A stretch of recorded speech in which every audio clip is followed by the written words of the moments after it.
sont extrêmement fidèles à leur religion, à la religion qu'est le christianisme. Et donc, par souci de préserver les gens, il a pris et rassemblé tous les livres de la Grèce antique, les manuscrits d'Aristote, de Platon, etc.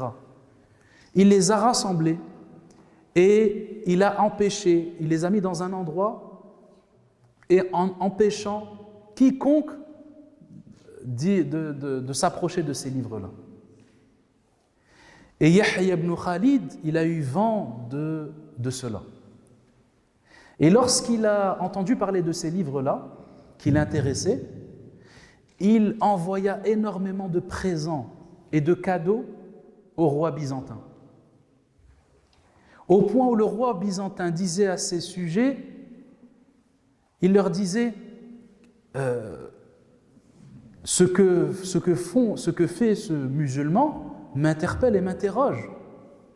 Je ne sais pas pourquoi est-ce qu'il m'envoie autant de cadeaux, mais il y a sans doute une raison à cela.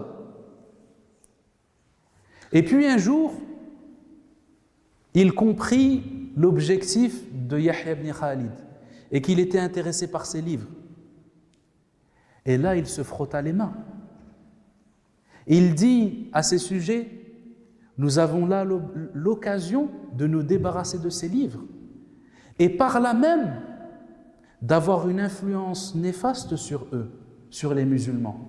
Puisque comme vous le savez, ils étaient en guerre à cette époque-là.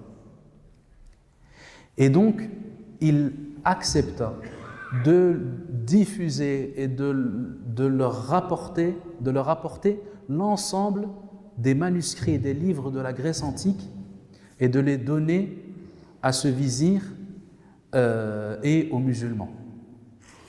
Et c'est alors, à cette période, qu'entra à Bagdad et en Irak tout ce savoir hellénique, tout ce savoir issu de la Grèce antique.